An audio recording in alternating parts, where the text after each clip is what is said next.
Welcome to the Breakaway Entrepreneur Podcast, where master business coach Janet Fish and her special guests explore the characteristics and traits that lead entrepreneurs to success. Get ready for real conversations of what it takes to overcome real challenges and break away from your competition. Here's your host, Janet Fish. Thanks, Ben. If you're interested in converting more of your audience to customers, you'll just love my interview with Kimberly Whitecamp. She explores the 5 A's of audience conversion: audience, ask, audit, answer, and action. I hope you enjoy our chat. And now a word from our sponsor. Now is a great time to purchase a new home. If you're looking to get into home ownership, you want to talk with Ross Rushton. Text HOME LOAN to 408-799-6853 and get a complimentary 30-minute pre-approval consultation. Ross is a California licensed loan officer with Fairway Independent Mortgage. You'll love him. All right, good afternoon, Breakaway Entrepreneurs. I am so excited today. I have Kimberly Whitecamp coming on to talk to us about audience conversion. All right, let me tell you a little bit about Kimberly, and then we'll launch right into her brilliance. Kimberly Whitecamp is a marketing strategist, podcaster, fellow podcaster, and conversion copywriter. She developed the audience conversion method to help entrepreneurs, coaches, and consultants convert their audience from strangers to loyal fans. She highlights the entrepreneurial journey on her podcast, the Audience Converter podcast for community leaders. Let me say that again. The Audience Converter podcast for community leaders. Kimberly works with her clients to attract, build, and grow an engaged audience and community to create long-term customers.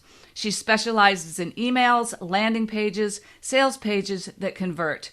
When she's not working with her clients, she loves to travel and go dancing. Probably not a lot of that you are doing right now unless you're dancing in your home, but that's awesome. Welcome, Kimberly. Thank you so much, Janet, for that wonderful introduction. I am excited to talk with you and to be here. This is awesome. Yeah, great to have you. So tell me a little bit more about you and how you came to be the audience converter. Absolutely. So I always preface this story with I have an interesting path to becoming an entrepreneur. But after interviewing so many entrepreneurs, I realized we all kind of have an interesting path to becoming an entrepreneur. There is no one right way to do it, right? So I was in university and it was during the last recession. So my options were to become a manager at a video rental store, making great use of my degree, or I could move to Spain. So I chose to move to Spain. And I became an English teacher in Spain for a couple of years. And while doing that, I was doing a little bit of travel writing on the side, and I kind of stumbled into the world of copywriting from there.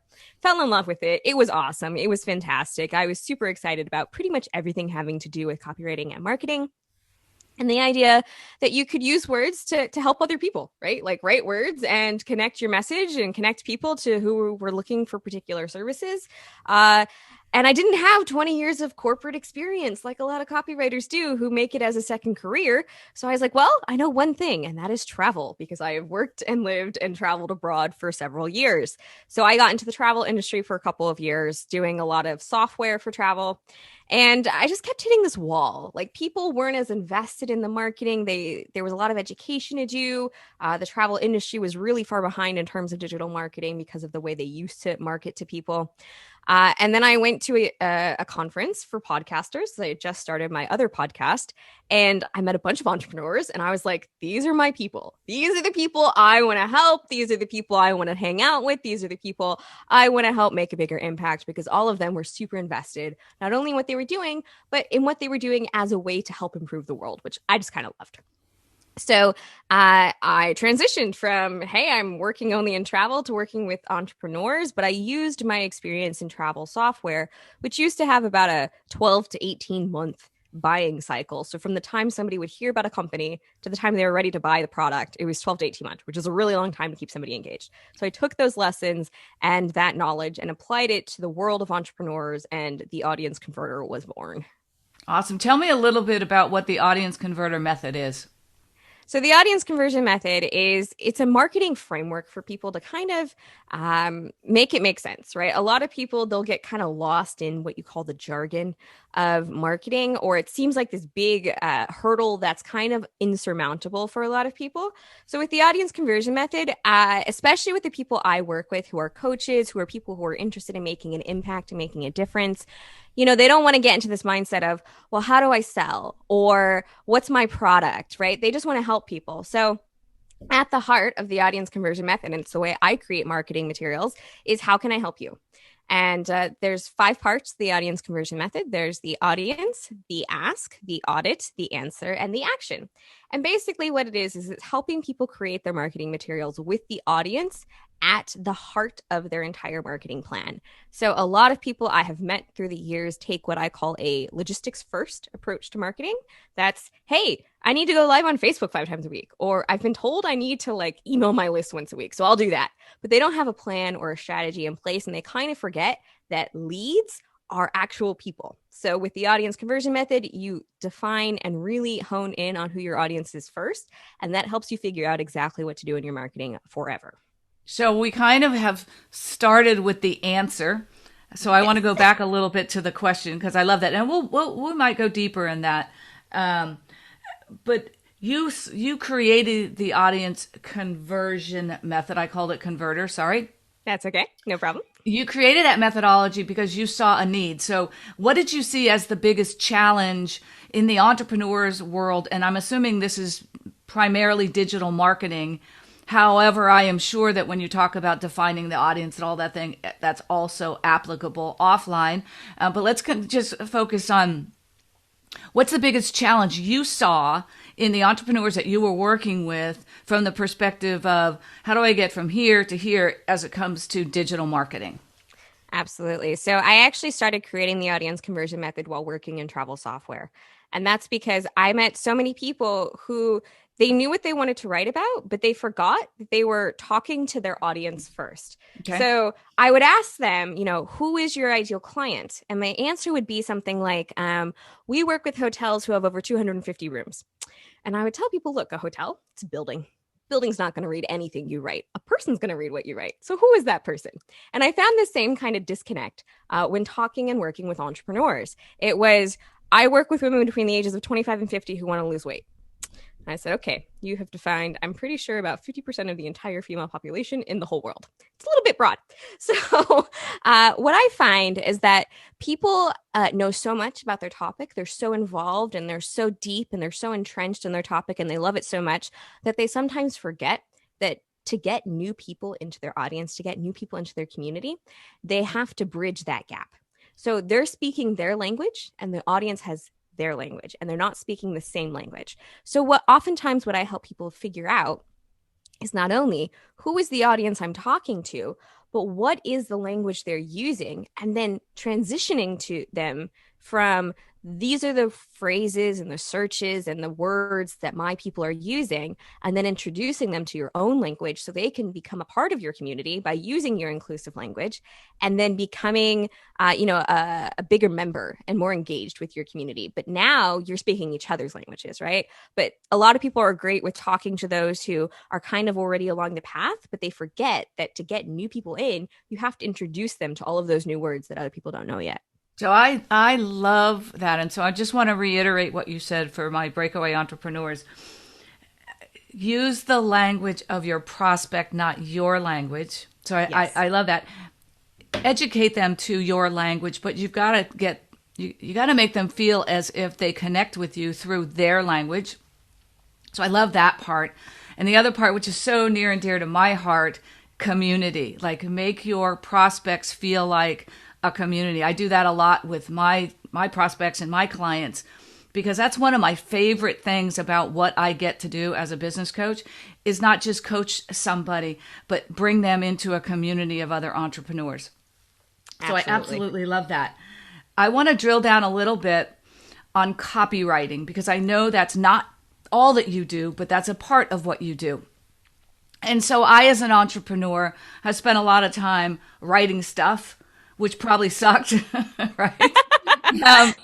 But I've obviously used copywriters as well.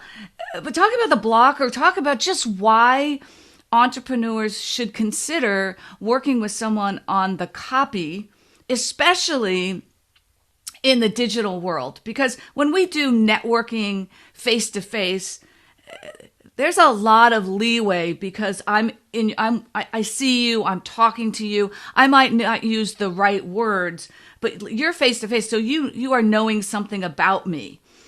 But if I'm reading an ad or I'm looking at an email in social media or online, I don't know you, I don't see you. So it's so much more important that those words be powerful when you talk about digital marketing. So talk a little bit about why people need that, and in your experience, the difference it has made with the people that you've worked with that are using their own stuff like I was, which like I said, probably did suck, and turning into something that really meets the needs of the prospects and the wording of the prospects that they're trying to get to. Ooh, that's such a great question. So I'm going to give an answer that may seem a little odd. And it's going to confuse people a little bit. But here's the thing. You are you, and you're too close to yourself. So at the end of the day, a lot of people are afraid to hire a copywriter because they're worried it's not going to sound like them. They're going to be like, this person wrote this thing, but it's so far away from how I would say something that I can't use it, which I've encountered that concern a lot. But also, a lot of us were raised to not talk about ourselves that much, right? You're not supposed to heap praise on yourself. You're not supposed to sing your own accolades. A lot of us find it really difficult to talk about how great we are. So when you're writing your marketing, it's a struggle for a lot of entrepreneurs to create their own marketing material because essentially they're bragging about themselves. They're talking about why they're so great and why they're so wonderful. And it's really difficult for people to do that for themselves. So one reason you might want to consider using a copywriter, and just to clarify for everyone out there, I have absolutely nothing to do with law or the legal system. A copywriter is simply the person who writes the word that goes into your marketing messages. So the reason you might want to consider hiring a copywriter is because you're too close to what you know that you can't see all of your knowledge. And sometimes we're too close to ourselves that we can't really hang a highlighter or let our glow shine because we're talking about ourselves and it feels weird.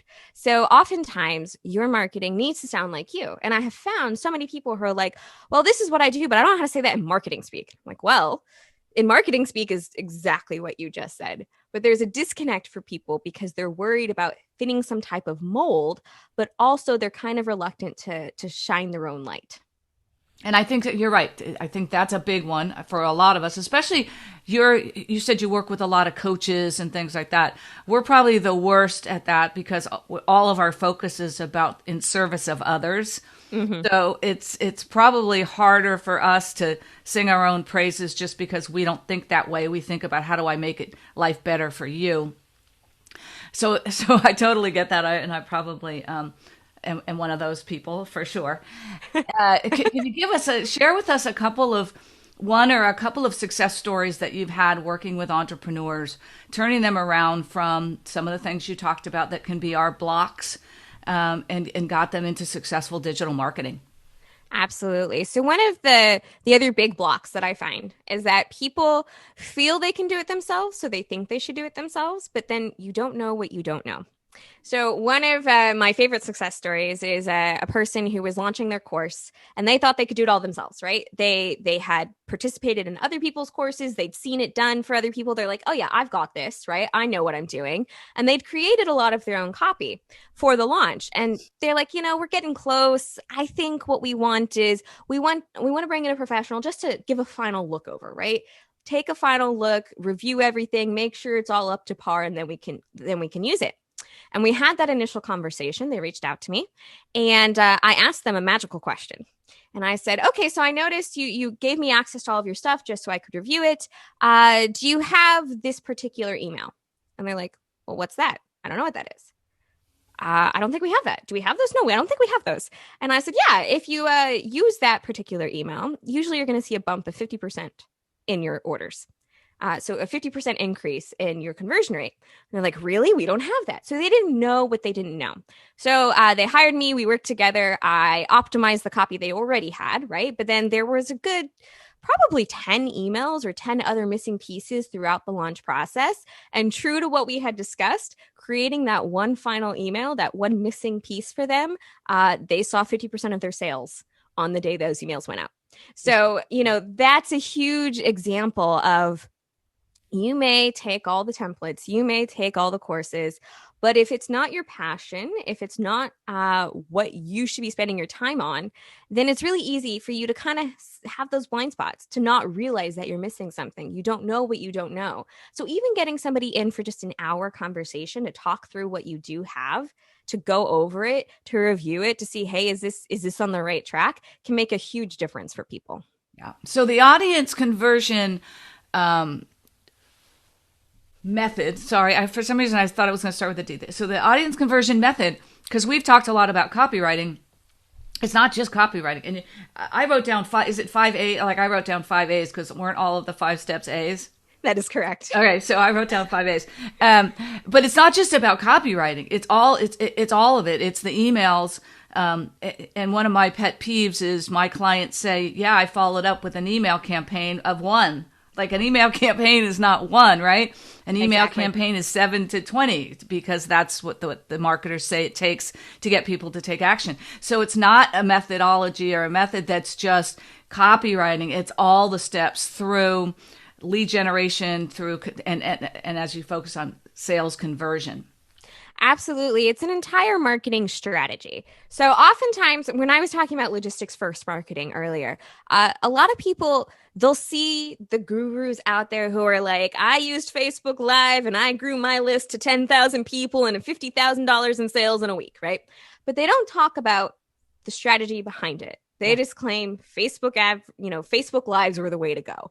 And oftentimes that's kind of how entrepreneurs approach their own marketing. They're like, well, I heard this method should work, so I'll use this method. But they don't know how to use the method. They don't have the idea behind the method. They don't understand what topics to use using that method.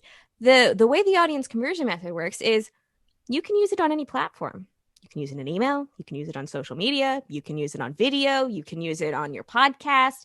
When you have those pieces in place, though, no matter what you're doing, you're always guiding your audience to take the next step that you need them to take to become a more invested part of your audience. Yeah. And I love that it's a methodology. And so I spend a lot of time looking at what other digital marketers do. Like so do I. Ryan Deiss is doing this 21 for 21 challenge, and I've been on that, and there's been some great bits of advice. But what I find, whether you're looking at other people's emails, you're following them, you're going on webinars, they'll tell you how to do Facebook ads. They'll tell you how to launch a podcast to build your business. They'll tell you how to do email marketing. They'll tell you a bunch of different methodologies. And you're absolutely right. As an entrepreneur, you're like, I saw that webinar and Ryan Deiss said, I need my funnel and I need my lead magnet and my, that whole process. And they'll go and try to implement it.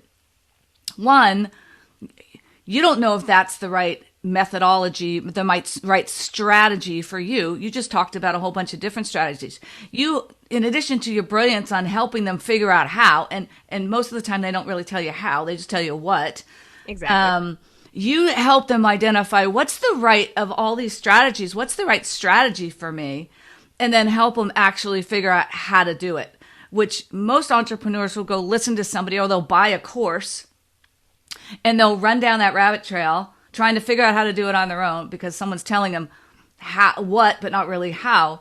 But exactly. You're taking your entrepreneurial clients and saying, this is the right thing for you to do, and this is how you do it. And I just think that's brilliant because there's just too many of us out there who don't get help on which path to take. We just pick one and run down that rabbit trail, right? It's so true. And here's the thing, like one of my catchphrases, I guess you could say, is that the right marketing channel for you is the one you'll actually use. Yeah, So, I could tell you, yeah, your best clients are going to be on LinkedIn. But honestly, if you hate social media, if you hate having to log into a platform, if you hate having to send out connection requests, you're never going to use it. So the idea is you have to figure out not only where are your people, but really which one are you actually going to be able to do consistently? Because it is so much better for you to spend 10 hours a week on Facebook if you're actually going to do it and follow the process properly than for you to spend an hour in 10 different platforms and not spend the time you need on them, but then get annoyed because you're like, wow, I'm spending so much time recording videos, but I don't really like recording videos. So then you're resentful and it's difficult and you're like, I'll record them and then you don't ever edit them because it seems like too much effort. I mean, at the end of the day, you have to be able to do the thing that you're comfortable with. So I would always tell people, start with where you're already at, optimize that, and then add more if you want. There's this huge wave, if you will, of omnipresence, right? You have to be everywhere. You have to be everywhere. But being everywhere is exhausting. Mm-hmm. And being everywhere means you don't actually get to grow and invest the right amount of time anywhere because you're everywhere and you have to make something for everything. And people are like, well, if you're everywhere, you can't create the same social post for all 7 channels. They each have to be their own unique one. And that's a lot of work and it's a lot of effort. So, you start with the 1 or 2 channels you're already on, you make sure you're using them properly, and you have a strategy behind it so that it actually moves people to where you need them to be. Yeah. So I'm going to point out 2 brilliants from Kimberly. One is pick one that you're comfortable with and execute consistently on that. And then have a strategy to move people through your funnel, your sales funnel, or your process, whatever that is. So I want to talk just because I did make a little joke earlier about travel and all of those kind of things. We are in the middle of a pandemic. This is we're in November 17th. So things are getting a little more challenging instead of getting easier. But we've been in this for 9 months or however many it's been. Talk a little bit about how COVID has affected your business and how you've had to, everyone loves to use the word pivot, re-strategize, look at things differently. Have you, and what does it look like? What have you had to do to kind of rearrange the deck chairs? Yeah, so that's a really great question. I was actually in the middle of a transition anyway. The audience converter had launched about January of this year. So, I was in an interesting place where I was like, ooh, I guess I had chosen to make the transition at the right time because the travel industry is certainly not going to be hiring outsiders right now to pay them anything. But on the same token, I didn't have the huge reach. So what have I been doing? I have been doubling down on the networking and the methods that have worked for me. So I had launched the podcast when I launched the new business. So I went full-hearted into the podcast, right? I'm going to get all those guests. I'm going to reach out. I'm going to find guests. And it's been working really well for me. And because of those connections I have made just through the podcast, I have had so many more opportunities. I've invited to giveaways. I've invited to speak on summits. I've been invited to give private workshops to people's communities. So just by having that one marketing channel, right? And you and I both know that podcasting is not just about your audience. It's about who you get in too. But I really put in a lot of time and effort into the podcasting. And the other thing I put a lot of time and effort into was emailing. I was like, look, I'm going to write emails. I'm going to email my list every week, at least. I got into the JV world, but I already had the email list. So I was sending things out and I've seen, a little bit of cash every month from that. Now, is it going to make me a millionaire right now? No, the answer, of course, is no. But really just having that opportunity and having a marketing channel that lets me have those one-to-one conversations, but then expand them has been incredibly powerful for me. Yeah, well, I started my podcast in January as well. Did you start in January? I think mine launched the end of November, but I always consider it January because that's when I started to actually put all the eggs together and go forward full force. Yeah. Yeah. So it's been an interesting process for me as well. I started the podcast primarily to expand my online reach, but it has been so much more than that. And I want to just reiterate, making money from sponsorships, getting clients from the podcast, growing my list because I have offers that I provide. I'm sure you do too. I drive people to my website to listen to the podcast. Now, a lot of them probably go to, Apple and Google and all of those, but I personally drive them to my website where, oh, by the way, there's a free thing you can get. There's an offer there. Joint venture partners. So I too have kind of really leaned into the podcast as a way to grow my business. And look who I get to meet, because that's how I wouldn't have met you if it wasn't for your podcast and my podcast, because we're in a community of podcasters. I know, and it's an awesome community, right? It's an awesome opportunity to meet people like you, though. And people like you are the people I want to grow my network with anyway. Yeah. They're the correct fit. And that's what I would talk about when it's like, okay, you have to choose the marketing channel you're going to use and the one that you're going to do consistently. So I have had one new episode. I've actually recently upped my output, if you will, to 2 episodes a week since January. And before this, I had been hosting a podcast for over a year and a half. That one's on hiatus because my co-host has young children who are still at home, of course. So finding quiet time to record is a little bit difficult. But I had all of those tools, but I had launched that one without a strategy behind it, right? Not taking my own advice. So this one I launched with a strategy. I launched with a plan in place, and I figured out how I wanted to use it. And I knew I could do it consistently because I was already doing it consistently. Yeah. Well, and I want to reiterate too, whether you're a podcaster or in any industry, invest in knowledge, right? Yes. Invest in yourself. Buy a course, buy a coach, invest in yourself. And the other thing that I see now as something that I bought a course, probably the Next Level podcast, Doug Sandler. I'll put a link to I interviewed him a couple of weeks ago. Doug is awesome. Yeah, he is awesome. He's been on my shows. Yeah. And I just can't edify those guys enough because I wouldn't be where I am as far as a podcast without them. So I invested in that. And then I invest in that community, right? So I spend time on our Facebook group, and I have been on other people's podcasts, and I've coached some of the people that are in the group. So it doesn't matter whether you're a podcaster or you're a nurse or you sell essential oils or whatever it is. Invest in yourself by finding someone who can help get you to that next level, and invest in grow community. yourself. What's that? And invest in community. And I was going to say, and then invest your time in that community.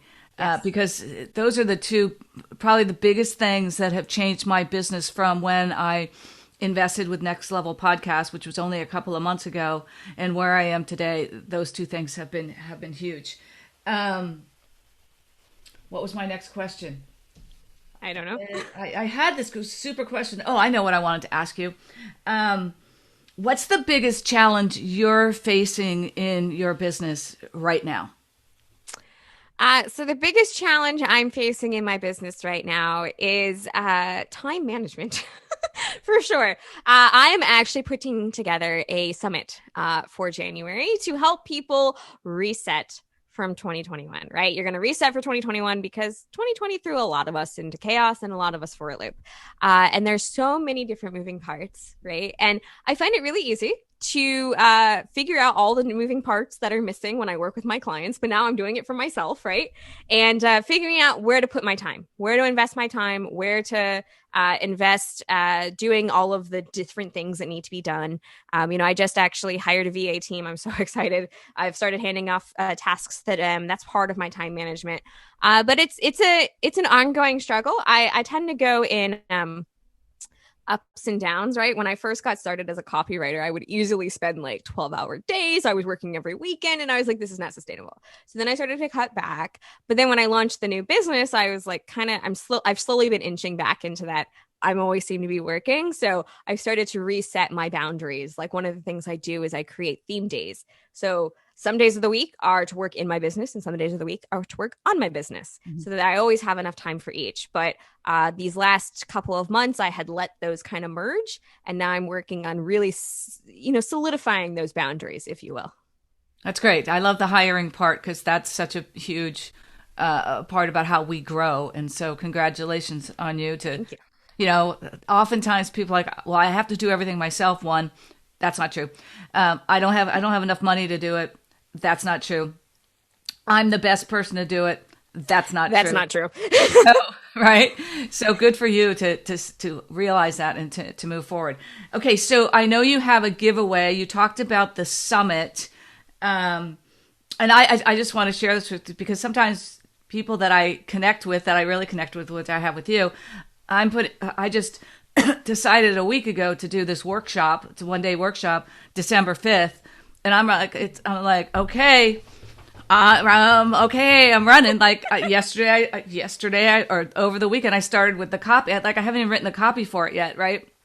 And it's December 5th, and it's on the calendar. We're going to do it. So I'm right there with you. So do you want to talk about the giveaway? Do you want to talk about the summit? I know you just have great ideas and thoughts that you want to give to the Breakaway entrepreneurs who are listening. So what direction do you want to go? I'm hosting the summit. It's going to be all about how to reset for 2021 so that you can start 2021 with a plan, with a strategy, but also it's not just about the big picture stuff. It is actual action items. So I'm going to have 4-day summits.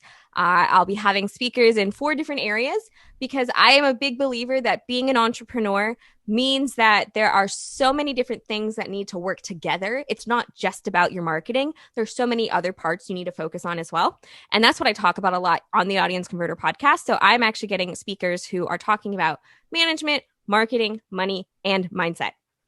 And we're going to have 4 days of live interviews. You'll have a chance to ask questions of people. And each of them is going to give you an action item on what you can do right now to make sure that 2021 is your best year ever and to kind of hit the reset button from the chaos of 2020.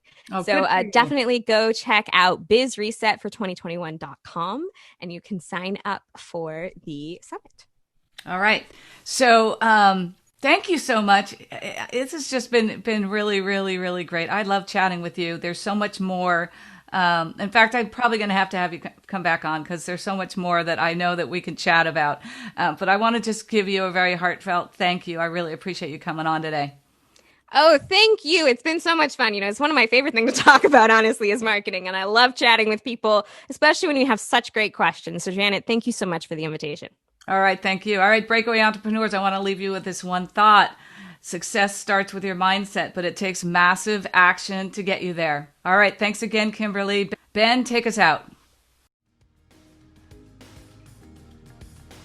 Thank you for listening to the Breakaway Entrepreneur Podcast. If you like the show, please rate, recommend, and review us on Apple Podcasts, Google Podcasts, or wherever you get your podcasts so we can share more actionable insights with the entrepreneur community.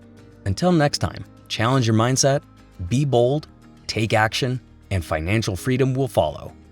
You can get helpful resources and templates to guide and inspire you from Janet's free Breakaway Entrepreneur Toolkit. Get it now by going to www.breakawaybusinesscoaching.com/toolkit.